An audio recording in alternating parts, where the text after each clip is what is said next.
El aire.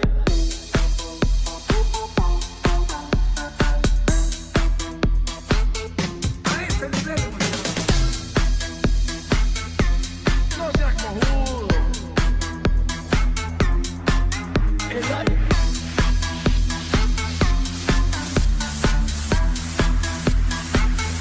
A ese nivel. Nos ordenan no hacer nada y ese hacer nada lo hacemos mal, la puta que nos parió todito. No seas cojudo. A ese nivel hemos llegado. Puta, será el país de mierda este que nos tocó. Nos ordenan no hacer nada y ese hacer nada lo hacemos mal, la puta que nos parió todito. No seas cojudo. A ese nivel hemos llegado.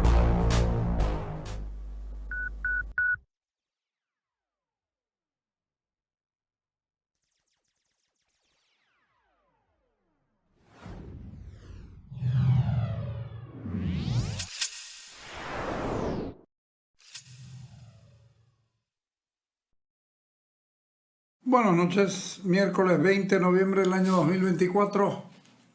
Ponela la nota 21, por favor. Ya está habilitada esta ventanilla única para el sector privado que quiere importar lo que es el carburante. Tan solo tienen que llegar hasta las oficinas distritales del Oriente ubicadas aquí en el Segundo Anillo y Avenida Tres Pasos al frente, más propiamente frente a lo que es la ex mutual de jugadores. Y en este lugar tienen que llenar un formulario, es decir, una solicitud en el que especifica y tienen que indicar cuál es el origen del producto, el volumen, la modalidad de transporte, quién es el vendedor, el precio de compra y la forma de pago. Llenado esta solicitud, tienen que llevarla hasta lo que es la dependencia de sustancias controladas y posteriormente esta misma solicitud dirigirla también hasta la ANH, quien es el que va a autorizar la importación del producto, ya sea diésel o gasolina. Los horarios de atención desde hoy son desde las 8 de... Qué genial que es el estúpido gobierno boliviano. El propio aparato burocrático del Estado. Ventanilla única que debiera recibirte todo en una sola carpeta y encargarse ellos allá adentro, tener un idiota de impuestos internos, tener otro idiota de sustancias controladas, tener otro imbécil de ANH, no, pero de ahí tenés que salir a otros lugares. Y además, ventanilla única que te va a atender de 8 a 12, de 2 a 6. ¡Ey! Bolivia, Bolivia, por eso es que sos un país de mierda, por eso es que estás o en el primer lugar entre los de peores calificaciones o en el último lugar también con peores calificaciones. ¡Ey! Paren un poquito la estupidez. La estupidez es contagiosa, señores del gobierno. Van a terminar contagiándolo a este país de estupidez. ¿Cómo van a hacer lo que están haciendo, hombre? Pero además, ¿qué necesidad de hacer una ventanilla única? Si hay otra institucioncita de mierda que se llama AGETIC, que hay, en la AGETIC ya te van a decir, vos sos importador de diésel, ok. AGETIC es una ventanilla única. Ahí controlan la licencia de importación, certificados con firmas digitales, el proyecto Asizango, el nombre Zango, ciudadanía digital, ¿o no? Al pedo. Solo Bolivia tiene una ciudadanía digital para nada. Pelotudez plurinacional digital fuera mucho más apropiado el nombre.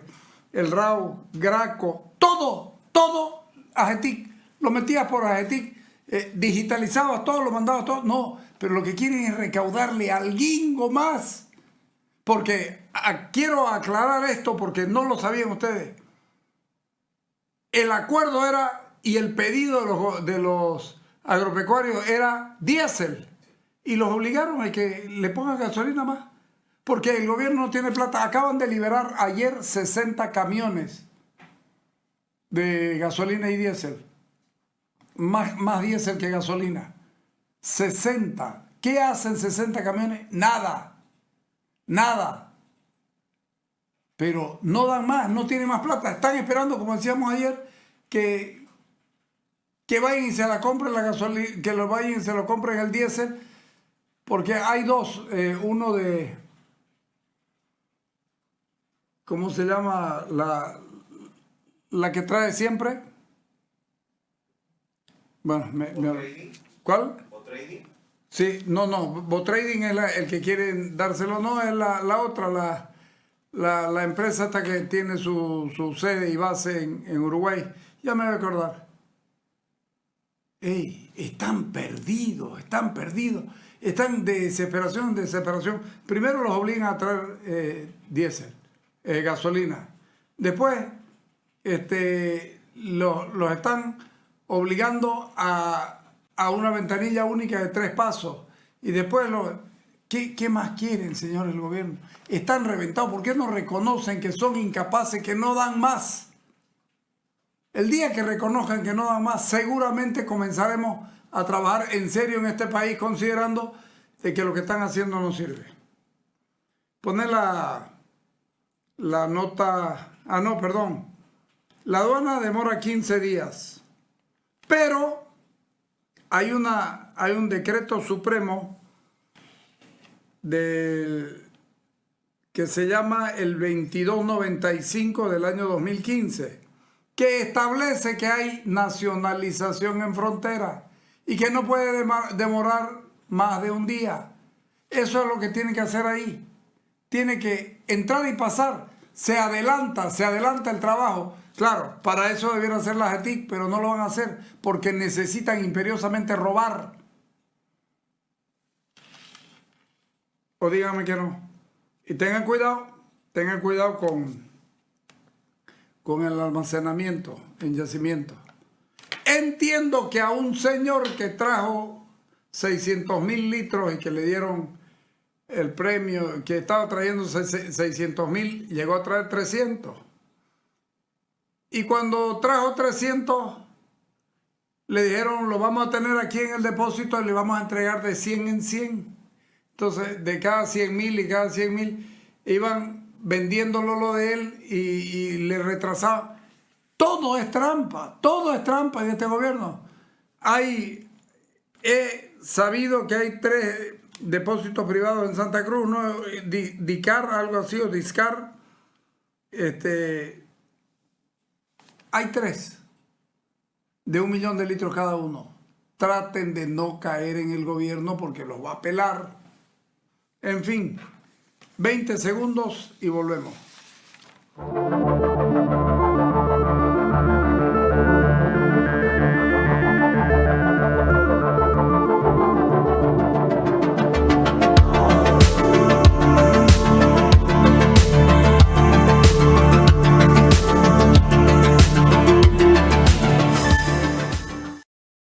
Vamos a dejar un poquito de lado las preocupaciones cotidianas para meternos en un tema que es apasionante, cuando la verdad que soy un libro completamente de páginas sin escribir cuando se trata de esto, pero me pareció interesantísimo.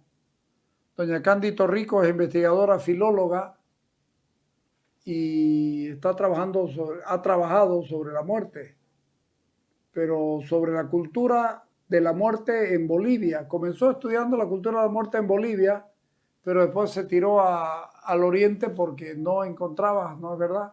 No encontraba datos sobre Santa Cruz. Y después resulta que encontraste desde el 1800 y tanto. Hay una cultura de la muerte en América entera, ¿no?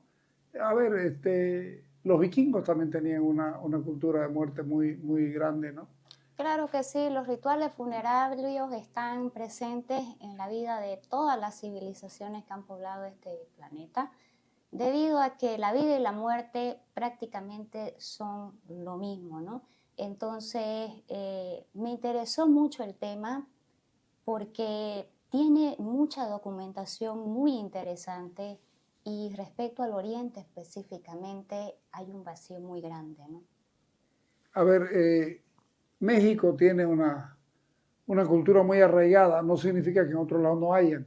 Ellos la festejan la muerte de otra forma. Sí, por supuesto, las tradiciones funerarias en México específicamente están muy ligadas a la parte, tanto la religión católica, que fue un factor muy importante y decisivo. Igual que en Santa Cruz. Exactamente, entonces se hace una especie de sincronía, ¿no? Justamente con las tradiciones locales de los pueblos originarios, ¿no? La muerte en México, por ejemplo, tienen otro tipo de concepto, ¿no? Para poder manifestarla, ¿no? Es más que todo como rituales que fueran como un paso hacia otra vida, ¿no? Otra vida en el más allá. Entonces, es una fiesta prácticamente, no se lo lleva de otra manera. Son conceptos culturales. La muerte en sí, como toda manifestación humana, mantiene un concepto muy propio, muy cultural y muy característico de cada cultura, ¿no? ¿La Llorona viene a ser nuestra viudita o no? No, ¿O la viudita es una cuestión cultural más nueva en realidad, y no tan profunda? sí. Yo creo que en cuestión personal diría que ambas tienen en común que son mujeres, ambas tienen en común que están purgando una pena, ¿no? Una llora, mientras la otra no se sabe a ciencia cierta qué es lo que hace, pero según los mitos y leyendas, más que todo es como que si la viudita fuera a darles como una lección, ¿no? A esos tunantes borrachos, ¿no? A esos hombres que quizás están llevando una vida fuera de la línea, digamos, normal. Entonces viene como que a sacudirles un poco la conciencia, ¿no? Eso. Bueno, comenzaste estudiando la muerte en Bolivia, pero encontraste que hay muy poco de acá y hay mucho del altiplano. Sí, exactamente. Para empezar, el tema del seminario sobre la muerte en Bolivia es un seminario que lo organiza la Universidad Mayor de San Andrés junto con la Universidad Mayor de San Francisco. Entonces, desde los docentes hasta el público asistente, todos son del occidente prácticamente. Entonces, Vos eras la extraña. yo era ahí la extraña, pero sí la que estaba diciendo Santa Cruz y el Oriente está presente, ¿no? Aunque brillaban por su ausencia. Pero bueno, me sirvió bastante porque yo creo que fue uno de los puntos principales para dar el arranque, ¿no? Necesitaba tener una teoría sustentable para poder elaborar este proyecto, para que este proyecto no solamente sea una mera manifestación artística y expositiva, como se está dando en el Museo del Atilio Beni, sino que tenga un contexto histórico, un soporte para que el público tenga un espacio de reflexión, un espacio de lectura muy profunda y que se vaya con un aprendizaje sobre todo, ¿no? ¿Cuánto hay de España en de lo que investigaste? ¿Cuánto hay de España en esto? ¿Cuánto trajeron los españoles? El 99,%. ¿Por qué razón? Porque los rituales y costumbres funerarias, sea en el occidente, sea en el oriente, sea en cualquier otra parte de Hispanoamérica, tienen un profundo arraigamiento católico. Prácticamente es eso, ¿no? Claro que se le ha ido añadiendo tradiciones y folclores propias de cada cultura, pero en sí lo católico no se pudo borrar tras más de 300 años. Sigue presente y sigue presente sobre todo en los rituales funerarios. En el altiplano es más fuerte lo aymara que lo uru, digamos, o tienen sus clasificaciones también. Ciertas regiones, como por ejemplo Potosí, no nos olvidemos. Es más quechua, ¿no? Potosí, en el lado, digamos, central de la ciudad, mantiene un fuerte arraigamiento católico. Y eso lo pude constatar por los diferentes temas que se impartieron a lo largo de estos seminarios. Y eso fue bastante interesante porque a diferencia de los otros departamentos, Potosí sigue manteniendo su arraigamiento católico. Y eso se puede ver, por ejemplo, en el arreglo al difunto, en el velorio. Ellos sacan su mejor platería y acomodan, digamos, a la manera española. Mientras que... Acomodan a la manera española, sí. A ver, explícame. Por ejemplo, no se ve el arreglo de la mesa con los panes y la comida o la fruta como en Occidente. como el occidente. Potosí saca su platería, una platería exquisita, muy virreinal, ¿no? Entonces tiene sus cortinas de tul, sus flores de guirnalda, o Cambian sea, las cortinas para honrar a exactamente, su muerto. exactamente, o sea, es todo un ajuar. Al igual que cualquier fiesta o, digamos, agasajo, la muerte también, en cierto sentido, es un agasajo, pero en este caso con con un sentido, digamos, más de duelo, ¿no? Entonces, ¿qué hacemos para eso? Estamos agasajando, en este caso, un difunto, entre comillas, pero estamos sacando lo mejor, digamos, ¿no? Los mejores arreglos, su último arreglo. ¿Y cuándo decidí, cuando decidí hablar del tema en Santa Cruz, fue fácil o fue difícil? ¿Había otra gente como vos interesada en esto? Porque tenés que reconocer de que es raro, ¿no? El único interesado que vi fue Armando Jordán Alcázar.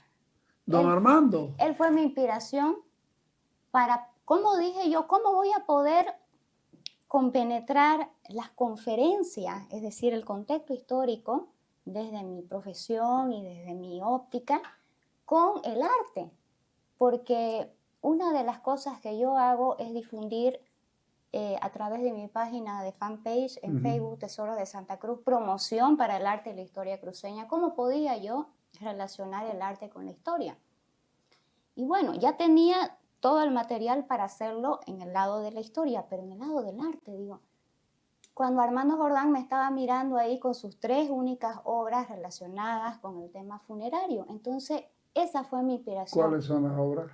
Las obras son el velorio del difunto de 1910, que este año cumple 114 años, y los 2 velorios de muertillo o difuntito. Eso me acuerdo. Sí, una que es del rural y la otra que es de la ciudad. El muertillo, El ¿no? muertillo. El muerto chico, el de... Exactamente. Viene a ser el del 1 de noviembre. Exactamente. Porque el otro es el del 2. El otro, el adulto es el siguiente, ¿no? Entonces, esas fueron mis inspiraciones y fueron la piedra fundamental para poder alzar vuelo con este proyecto. ¿Conociste a don Armando? No, para nada, no lo conocí. Él muere en el 86, yo para esa época tenía 5 años, ¿no? Ah, claro. Estaba en otra. Sí, sí, yo lo conocí a don Armando. ¿Sí? Claro. ¿Qué recuerdos tiene de él más? Porque doña Guillermina era la que se encargaba de hacer los platos y las comidas en algunas ocasiones. Y nos mandaban a recoger o estas cosas y él estaba pintando y nos permitía entrar a mirar cómo pintaba y hacía las cosas. Después ya cuando supo cuyos hijos éramos ya fue más familiar el asunto, ¿no? Así que sí, lo fuimos a conocer. Y él era orureño. Sí, exactamente. Pero es el mejor pintor cruceño costumbrista. Tiene más de 300 motivos, según él, claro. Motivos cruceños que pintó, ¿no? Sí. Sobre diferentes escenas y pasajes en diferentes contextos y tiempos, ¿no? Y además, si te fijas, él se incluía en sus cuadros, sí, ¿no? Sí, siempre de trajecito blanco, ¿no? Sí, sí. Como un doctor. Claro, y me llama la atención porque hoy día un director de cine hace una cosa de ellos, se llama un paneo y una cosa de esta, y le dan un valor impresionante. Y don Armando estaba siempre en su propio cuadro. Sí, sí. ¿Ah? Por supuesto. Las procesiones a Cotoca, por ejemplo, que tiene 2 o 3, él está en los diferentes cuadros, Sí, ¿no? sí, siempre se pintaba a los costados, ¿no? Al izquierdo, al derecho. Sí. Sí. Es muy interesante porque eso que nos está queriendo decir, que él está muy presente, no solamente físicamente, sino compenetrado con una cultura que quizás no fue la con la que nació, pero aquí vivió toda su vida y aquí murió, ¿no? Sí, bueno, don Armando te empujó. Sí. Ese de ahí es el cuadro de don Armando. Exactamente. Es un cuadro muy lindo, muy inspirativo. Sí, era el anterior ya. Ya se pasó. Sí. Después lo vamos a ver. Don Armando te inspiró, pero tuviste que ir a buscar fuentes. Sí. Una de las personas de las cuales he recibido más apoyo que nunca en cuanto a la proporción de documentación primaria, de fuentes primarias, fue el señor Julio Osuna, como se lo acababa de mencionar. Y a raíz de eso ya se fue gestando esto. Y bueno, digo, ¿por qué no incluir también dos temas paralelos? Uno fue entre la muerte y la arqueología. ¿Qué información nos puede leer al respecto? Y bueno, ahí estaban los trabajos de Danilo Draghi. Eso te iba a decir. Sí, muy buenos, la verdad. Que Danilo también ha hecho exposición, ¿no? Danilo estuvo presente con una conferencia, ¿no? Entre la Sí. muerte y la historia, sitios de enterramientos en el departamento de Santa Mi Cruz. próxima conversación va a ser con él. Sí, sí. Ya, estoy enterándome, pero por supuesto Danilo es un capo, así que sirve para todo esto. Claro que sí, o sea, y aparte yo tenía que tener sustento, digamos, y son los únicos sustentos y son sustentos muy buenos para poder complementar este trabajo. Son científicos. Claro, porque este trabajo no se va a volver a replicar más. O sea, yo sigo con otros proyectos, ¿no? Entonces, eso es lo que me mueve, ¿no? Y me motiva mucho. En el siglo XIX, en el siglo XVIII, ¿cómo era el trato del vivo con el muerto? Era muy solemne, muy respetuoso. En el siglo XIX, por ejemplo, se llevaba un luto riguroso, ¿no? Claro. Basado justamente en la moda parisiense. Entonces, el tamaño del sombrero de las personas, los familiares en primer grado, ¿no?, del difunto, tenían inclusive el sombrero una dimensión, ¿no?, para el hijo, para la mujer, para el cuñado, para los sobrinos, etc. Lo mismo con la vestimenta. Entonces, todo el año redondo. La vestimenta del hombre y de ¿Hombres y mujeres usaban el luto todo el año? Riguroso. ¿Qué quiere decir eso? Que durante todo el año todo era negro. ¿Y la viuda de cara tapada o no? No. Ya no. No, ya no. Pero sí, cuando iba a misa se mantonaban. Entonces, todos esos elementos fueron muy fuertes durante el siglo XIX. Por otro lado, también le comento una anécdota que mi abuelo, bueno, que nació en 1908 y todavía él tenía esa noción de las costumbres y rituales funerarios.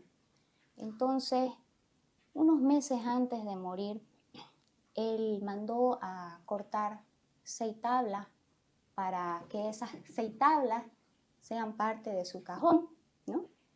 Y ya estaban listas las tablitas cortadas y la cruz, entonces lo que hizo fue guardarlo bajo la cama hasta cuando llegue el momento ya dársela al carpintero. Claro, y como él, había mucha gente, hasta no hace mucho, porque uno de los artistas incluso me mencionó que su propio abuelo, que él es de Valle Grande, guardaba su cajón debajo de la cama.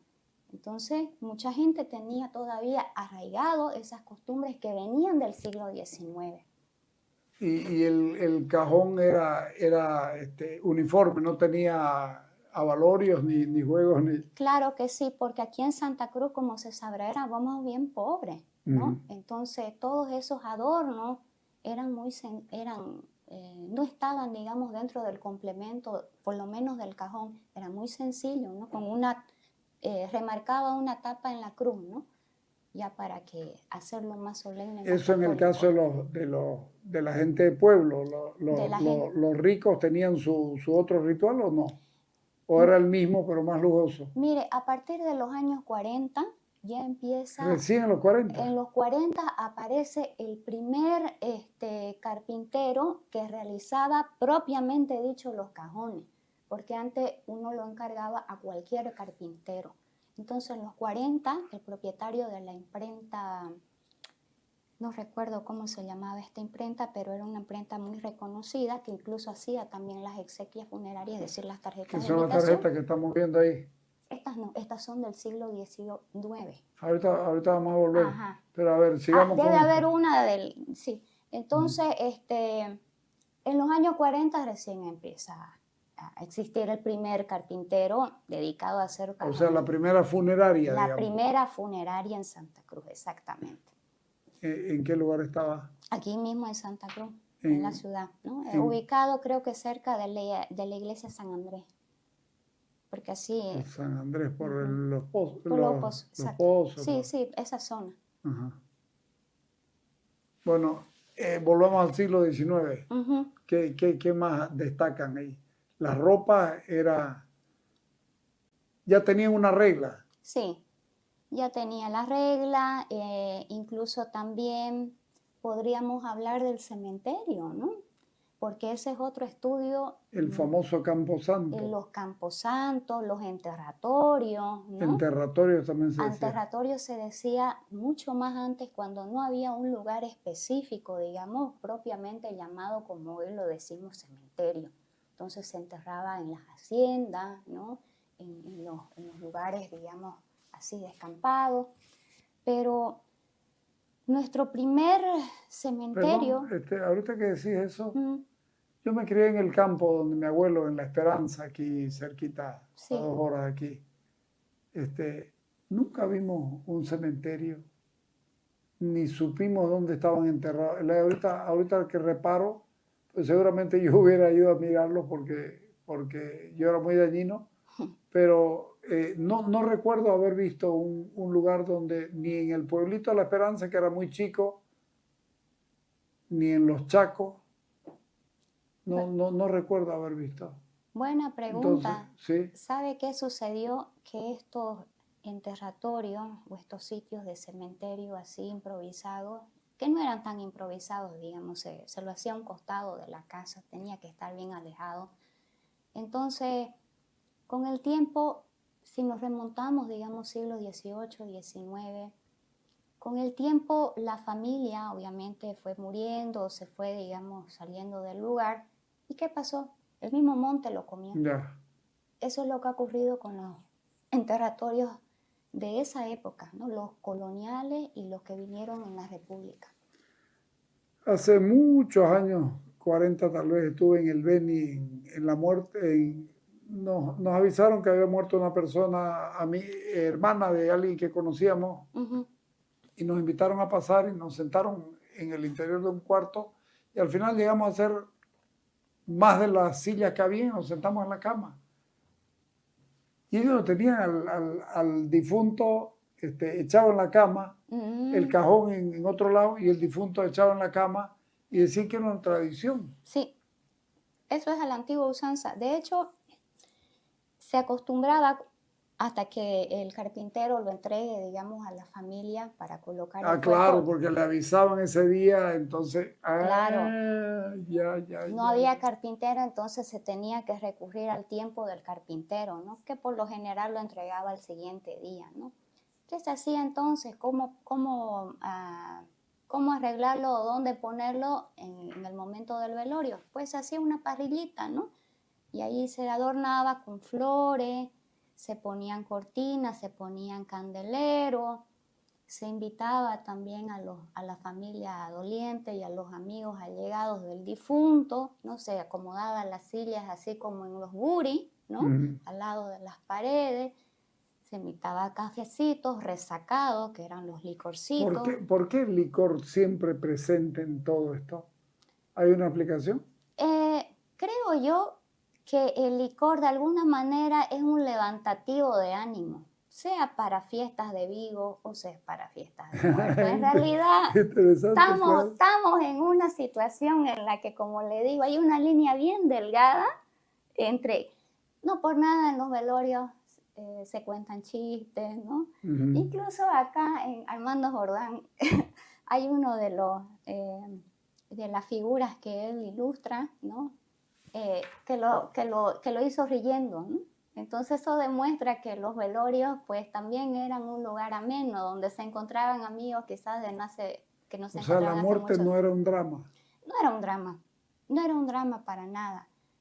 Pero hay una gran diferencia en cómo la mira la muerte el Occidente con el Oriente. A ver. En el Occidente, por ejemplo, tienen tanto arraigado el tema de la muerte que lo conviven. Incluso uno de los temas de este último seminario fueron las ñatitas, que son los cráneos, ¿no? Humanos, que guardan Hay gente que guarda esos cráneos. Espera que pase un tiempo y lo va y lo saca del cajón. Exactamente, y lo tienen ahí, digamos, conviviendo dentro de la sala o del dormitorio, sí, así. Es una cosa que puede ser vista tétrica o morbosa, o sea, estar conviviendo con un cráneo humano, ¿no? Pero ellos los reverencian mucho, incluso le hablan, Solo tienen una ñatitas. conexión, las ñatitas se llaman, ¿no? Solo claro, porque no tiene nariz. Pues. Claro, exactamente, Claro. y de ahí viene. Entonces le hablan y ellos dicen que a través de sus sueños también se les manifiestan cuando tienen alguna preocupación, cuando, etcétera. Cuando algo les está moviendo, consultan a su ñatita, ¿no? Entonces, en el Oriente no, digamos, son otras las costumbres, son otras las formas de ver a la muerte, con respeto, pero no hasta ese punto, digamos, de estar conviviendo los 365 Se lo respeta, días. pero no se lo reverencia. Exactamente. Te pido un corte, ¿ya? Claro. Dale.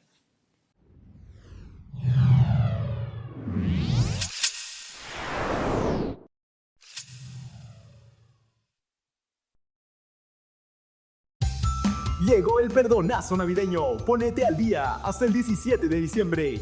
100% de descuento en multas e intereses desde 1995 al 2016. 50% de descuento en impuestos municipales e impuestos a la transferencia de las gestiones 1995 a 2015. 20% de descuento en impuestos del 2016 al 2022. Aprovecha el perdonazo navideño. Vení a la Quinta Municipal o ingresa a www.dap.bo. Tus impuestos son obras. Gestión Johnny Fernández Alcalde.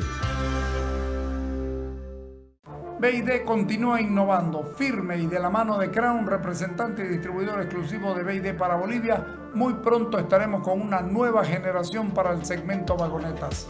La nueva vagoneta SUV de nuevas energías creada por BID que convierte a estos vehículos en toda una revolución por la potencia, altas velocidades que alcanza y los niveles de eficacia. Todo esto lo sumamos a una conducción suave y silenciosa para el confort total de sus ocupantes. Muy pronto todos los vehículos serán como BID. Llegó el perdonazo navideño. Ponete al día hasta el 17 de diciembre. 100% de descuento en multas e intereses desde 1995 al 2016. 50% de descuento en impuestos municipales e impuestos a la transferencia de las gestiones 1995 a 2015. 20% de descuento en impuestos del 2016 al 2022. Aprovecha el perdonazo navideño. Vení a la Quinta Municipal o ingresa a www.dap.bo. Tus impuestos son obras. Gestión Johnny Fernández Alcalde. En este 2024, como Gobernación de Santa Cruz, impulsamos el progreso de nuestra región con 11 obras, 8 terminadas y 3 en ejecución, impactando en 6 de nuestras 15 provincias, transformando la vida de más de 232.000 habitantes. Además, estas obras aseguran la conexión vial en la mayor zona de producción agrícola de Santa Cruz, garantizando que los alimentos lleguen a la mesa de cruceños y bolivianos. Estamos reduciendo brechas, conectando Santa Cruz, en busca de una mejor calidad de vida para todos nosotros. Sigamos avanzando, Santa Cruz.